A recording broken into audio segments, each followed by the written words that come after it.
The movie begins with Henry sitting alone in a toll booth, working the quiet night shift. When morning breaks, he heads home. His wife, Debbie, welcomes him with breakfast. She's upbeat, almost like she's been waiting for this moment. How was your night? Good. Okay. Are you gonna go with me to Cindy and Bill's this weekend? Sure. I don't want to go to Cindy and Bill's. I want Cindy and Bill to come here. You're talking about kids. Of course I am. Henry, do you still love me? Because I know that you used to.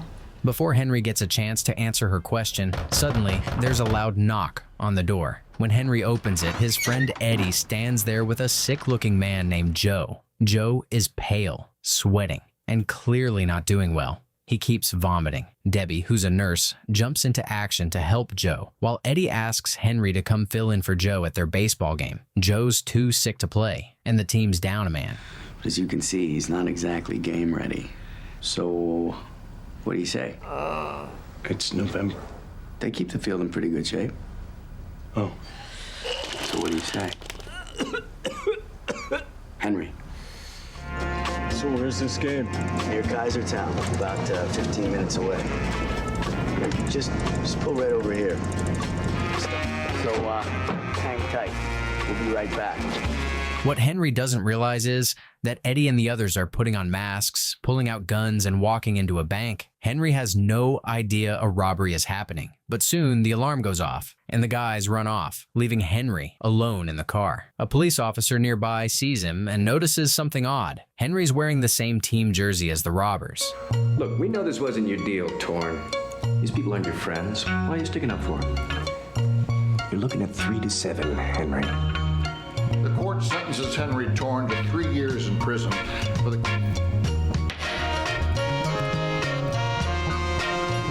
Hey, excuse me. I'm Max. Henry. Henry, good. Bank robbery. Nice, clean, simple. I like it. What are you in for? Life. Well, it's not like you got a lot of choices. There you go.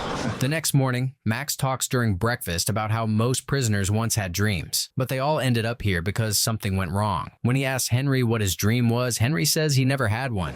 The real crime is not committing to your dream. What is yours anyway? I'm not sure I ever had one. About a dream. I mean, what kind of life's that? I don't mean any offense, Henry, but you're in jail. How are you? I'm okay. There's something I have to talk to you about. Okay. I fell in love. I mean, it just happened. It's all right. You're not mad?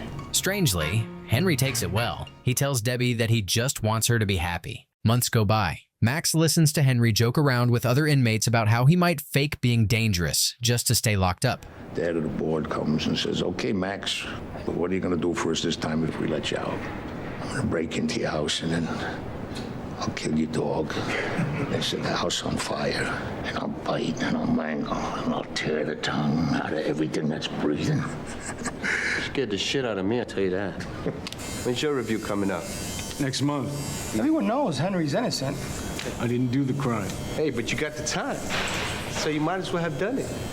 If you did the time, you might as well have done the crime. I mean, it's skill. You never told me your dream. I'm living it. It's easy living in here. I got nothing to prove.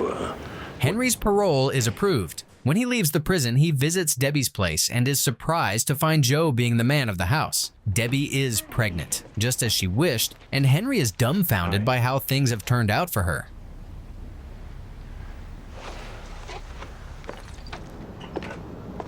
That's everything you wanted. What are you gonna do now? Honey, they're starting to arrive. You could be a distributor for Jin Chi. It's Korean kitchenware. Anyway, give it some thought. I just wanted to say thank you, for not giving up my name. I don't know your name. Later, he stands by the bank where everything that happened to him began. Suddenly, he doesn't see a car coming and gets hit by it. The woman driving, Julie, yells at him. You idiot! You weren't even looking where you were going. Are you okay? Yeah, don't get up. I'll call an ambulance. He walked right out into the street. No, I saw the whole thing. You were on your phone. You weren't even paying attention. Oh, they let you out, huh? Yeah. Thanks. Did you call an ambulance? It's okay. I really am fine. Hello, guy. You look familiar. Take a chance on Buffalo. That's you. Unfortunately, yeah. And, you know, be more careful.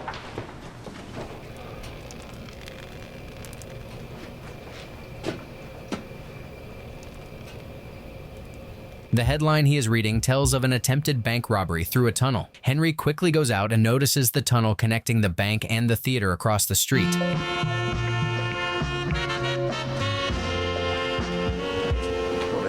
See that face again. I figured it out. You figure what out? My dream. Oh, the bank is your dream. Yeah. What kind of cockamamie dream is that? I did the time. I may as well have done the crime. Help you what? Will you help me rob the bank? I missed you, Henry.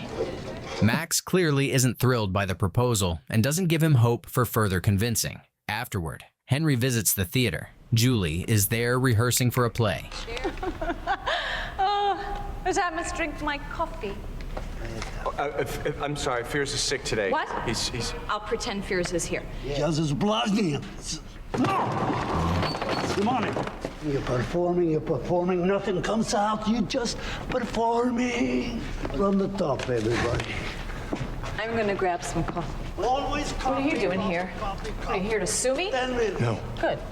They walk to a cafe and talk. Henry compliments her acting. Unlike the director who trashed her during rehearsal, she thanks him for not suing her over the accident. Meanwhile, Max is attending his parole review, and he follows Henry's advice to be good in front of the evaluators. He is successfully released. Hey, George. Where was your car? I don't have a car. Hey, let me in. Will you open up? Max, it's gonna be okay. Are you kidding me? This is your plan? No, this is 8 years ago. No guns. What? Oh, boy. Someone could get hurt. That's very sweet of you, Henry. First thing we do is we go to this old bank kiosk and we'll see if that's there. Now, which kind of account would you like to open? My uncle, he put all his money in your vault when I was a kid. I mean, what was my point anyway? With his great old man charm, Max manages to get all the information they need about the vault. Now, they go back to the theater to look for the tunnel. Julie isn't thrilled to see Henry again, especially with Max tagging along. Max pretends he used to perform at the theater. I was just showing Henry the place where I used to perform. Excuse me, would you mind terribly if I took a look inside? How you doing? Great. I'm in hell. What productions were you in? Some of the greats, Shakespeare, of course. Can I be a bit of a nuisance, please? I'd very much appreciate a small tour around the old place. If you would. Well, I suppose it's okay. Oh, great, thank you. Henry? Sure, go ahead. Is that your dad? No, he's a friend. Really? Because he seems like your dad. The inner sanctum, like it was yesterday. Down here. Bring back some memories. Oh, indeed. The man giving him a tour backstage, caught in the moment, shows Max where exactly the tunnel was built. Max starts tapping the walls, checking what's behind them. Later, Max and the guide return just as Henry is telling Julie that he recently got out of prison. Just got out of prison. Prison? Sounds worse than it is. Really? What, are you a murderer or something? No, do I look like one? Oh, this place is just full of treasures. And I'll see you tomorrow. Tomorrow? Yeah, Max has kindly offered to volunteer at the theater. It's time to work, you lazy American. What are you doing after rehearsal? Why? You like Chinese? Yeah, right. Gym at 8 o'clock? Sure. Stay out of prison. Jula, please. Yes, yes. Later at home, Max brings up their plan to move the tunnel dirt to the roof while Henry gets ready for his date. How do I look? You look like Henry. You gonna be all right? Oh, yeah. We had a great day, kid. Go have yourself a nice dinner. Sorry I'm late. Hi, Henry. Hi. So how was rehearsal? I feel like duck. The problem is, I don't just want to be good. I want to be great. I just don't want my legacy to be a Buffalato commercial. And I gotta get out, before it's too late. Sounds like a plan. I hate fortune cookies. I like them.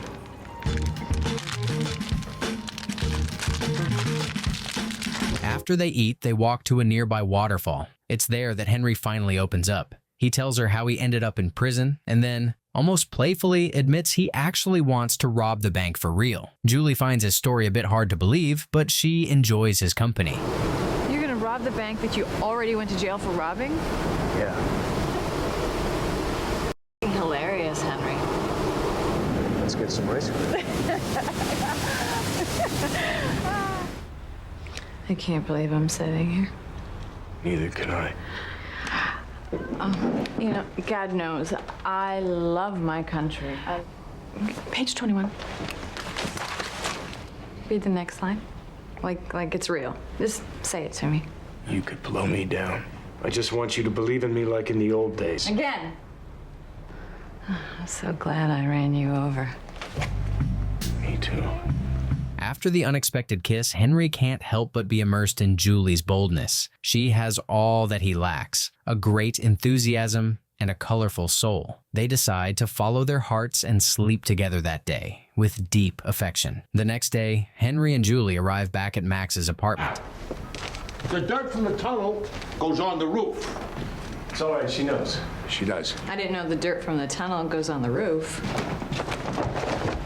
What do you mean you told her? It's okay. No, it is not. It's not kosher. So what were you in prison for, Max? I was a conference man. So, essentially, you make people feel good, and then you rip them off. Aren't you guys worried about getting caught? Well, I like jail. Well, you are a criminal. You're a greedy little criminal. Excuse me. What? After breakfast, Max asks Julie for a ride to the theater. As they talk, Henry reminds Max about the car. While riding with Julie, Max has an idea. He decides to audition for the play as a way to gain access to the tunnel again. By chance, the actor who was supposed to play a lead role steps down. What? We could be digging right now. We could? Yeah, if we were in that damn dressing room. I got an idea. What? What if you played Lebakin? I can't be Lebakin. I'm not an actor. Well, you're not a bank robber either. You're doing that, aren't you? She said you were a natural. So a natural is a natural. There has to be another way. No, this is the way. You're gonna be great, I swear to you. What's going on? You are unprofessional! Mr. Miladragovic. Shit! The West End. You're a lucky boy. Well, go, yeah. Run book to that pandering populace. Goodbye, Derek. I'm sorry. We could have auditions this afternoon. I have a list of... I can't hear you when you're yelling. You mean Henry should play Lebakin? Yes, so just give this a little think here, Julie. Look. Shortly after Henry gets the role, it gives them full access to explore the room that leads to the tunnel. But they soon realize the tunnel job is too much for just 2 people.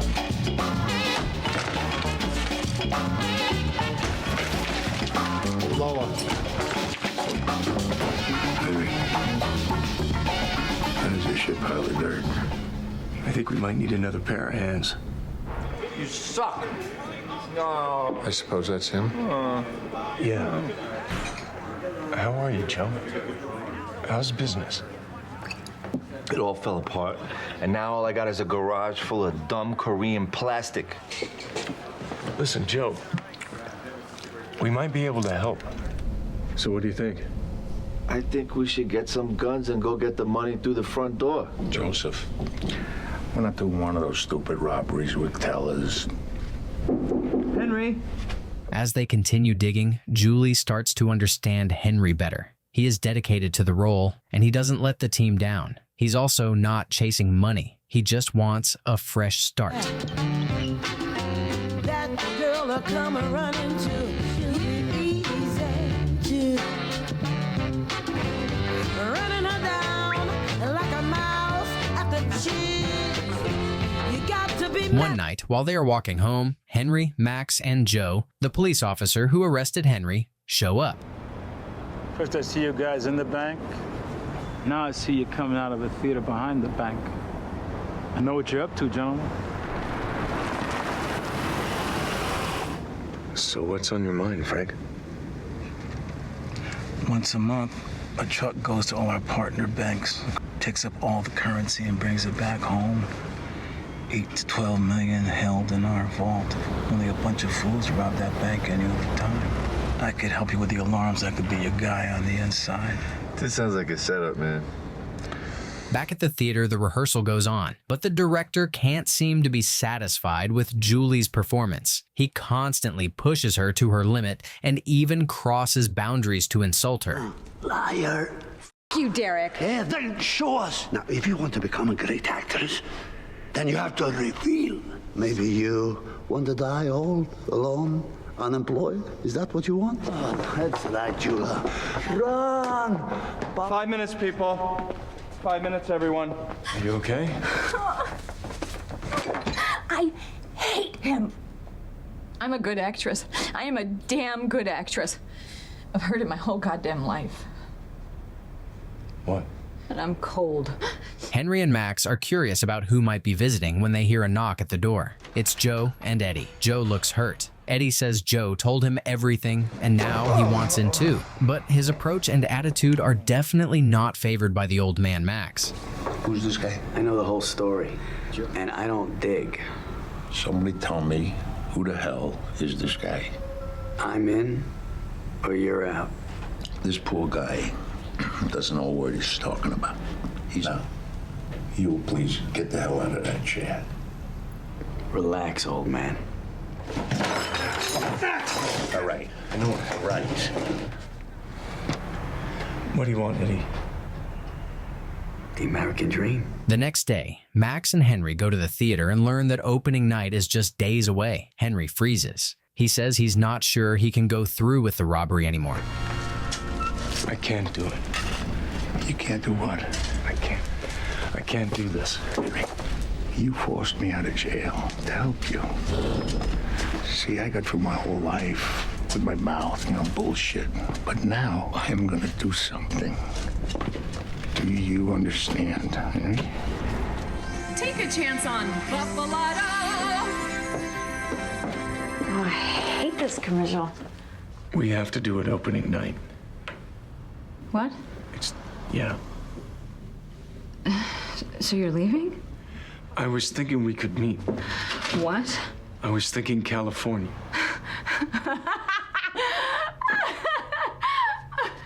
You wreck my play. You make me an accessory to a crime. You're a bank robber, Henry. You're a bank robber. You... She feels betrayed. She breaks down and tells him to go if that's what he wants. Then, shortly after, the big show day arrives for both the theater and the bank robbery. Tonight, my dear players, we can show our audience of our imagination. As we say in my home country, go out there and break some dicks. 10 minutes, people, 10 minutes. As anticipated, the money gets to the bank just like the cop said. Henry continues his performance in the play, then slips away to help with the heist. Everything seems to go smoothly at first. Where is he? Where is that old geezer? Goodbye. Go. Nice of you to join us, old man.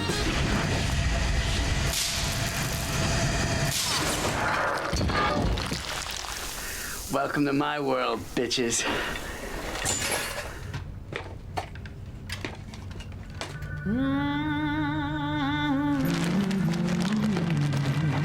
They manage to get the money, but then, suddenly, Eddie pulls a gun and threatens to shoot Max if he doesn't shut up and move out of his way. He orders Joe to take the bags and put them in the car. Joe clearly isn't up for it and tells him to stop doing this. Listen, stay out of it. Welcome to the party, Brando.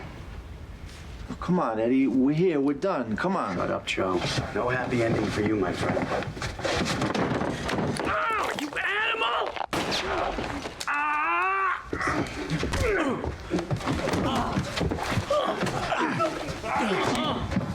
You old Max.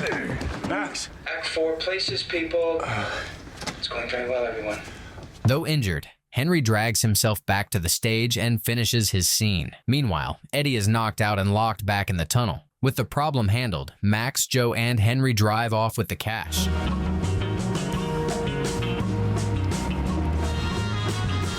Stop the car. Joe, stop the car. Stop the car, Joe. What the hell are you doing? He's leaving. I'll be seeing you. What's going on? Let's get the hell out of here. Drive. Don't speed. Facing the crowd and Julie, Henry tells her he came back. He says even though it's not part of the script, he wants them to go to Moscow together. He keeps saying he loves her and wants to stay by her side. Julie tries to keep the show moving, but Henry won't stop. Well, you should have gotten on that stupid train. You made a mistake. I'm not telling you how I feel. No, don't pretend you care about me. You think this is about money? Yes. It's never been about money. You know that. My sister! You need any help? Get out! Lopakin, don't you have a train to catch? Get out! The audience watches, engaged and not bothered at all. More people even shout for Julie to say yes and go to Moscow. The director, catching on, asks for the lights to be lowered and tells Julie to give her answer. I'm not afraid. Yes, you are. Of what, Henry? Tell me. Meet me in Moscow. Go with him! Meet him in Moscow! Lights down, 10. Julie doesn't say anything directly, but her expression says it all. She's ready for a long vacation with this unusual yet lovable man named Henry.